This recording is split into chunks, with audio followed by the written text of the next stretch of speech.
Hi folks, Van Prepper here with another Safe Act and gun news update. First and foremost, huge story coming out of Connecticut, not unexpected, just like the Safe Act lawsuit. The Connecticut gun control laws that are totally unconstitutional were upheld by a federal judge. Don't panic about this, it was expected. The judge, just like the guy in the New York Safe Act lawsuit, basically completely ignored existing case law by the United States Supreme Court and totally trashes the Constitution in favor of just doing what he feels like and making up things as he goes along. This federal judge, he upholds the gun control law, and his reasoning for it is it doesn't impose a substantial burden. Well, is that the standard? Does the Second Amendment say these rights shall not have a substantial burden imposed on them, or does it say shall not be infringed? Okay, this guy totally blows that off. And then in another part, he writes, while it burdens plaintiffs' Second Amendment rights, it is substantially related to the important government interest of public safety. So apparently your rights cease to exist in the important realm of public safety. Well, that's a pretty slippery slope to be going down. Also, this guy acknowledged that these weapons were in common use in these products that are banned. The 15-round magazines were in common use, which makes them protected under the Heller versus the District of Columbia ruling by the Supreme Court of the United States. They are protected, but this guy acknowledges that and then throws it under the bus and says it doesn't matter and goes on to make those illegal anyway. It's ridiculous. The case is going to be appealed.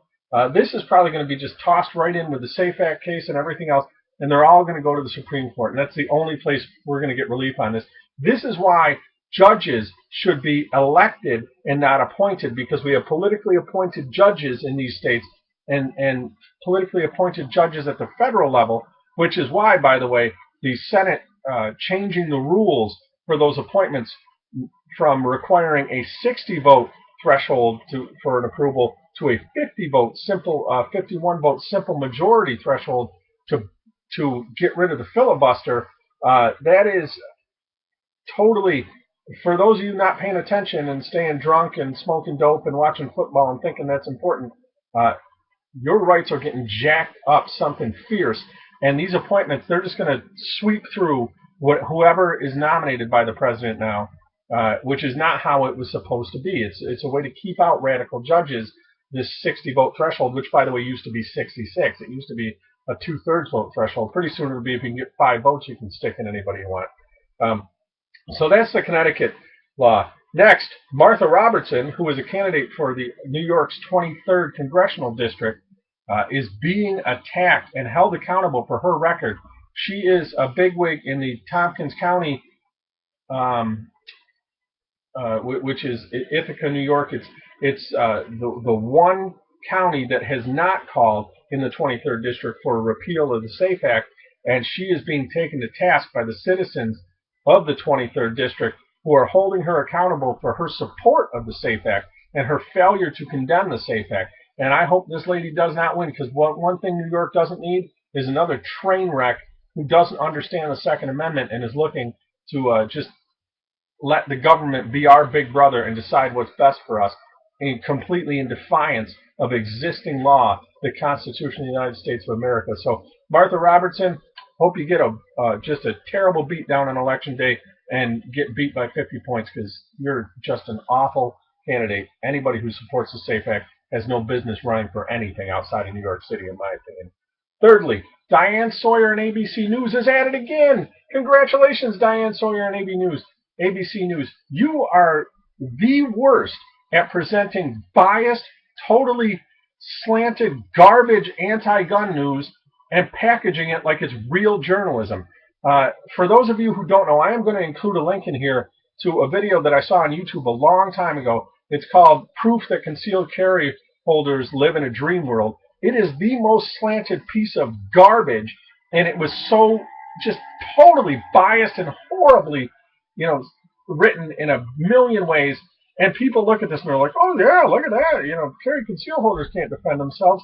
Just horrible. I'm going to include a link in that in the description, and you can check it out for yourself. But the new one that Diane Sawyer is doing here on ABC is they're running they took a study that talks about deaths of children. Now, what they don't tell you is that these children are up to age 20, gun deaths, and that most of these were involved in crimes, most of these gun deaths, and most of them were older, and they take this thing and they present it as a bunch of kids. You know, this study proves that just a bunch of kids are randomly finding guns and being injured by them or being killed by them, and they took guns in this report, if I understand it correctly, and they hid them in kids' toy boxes and with candy and things like that to see if kids would play with the guns.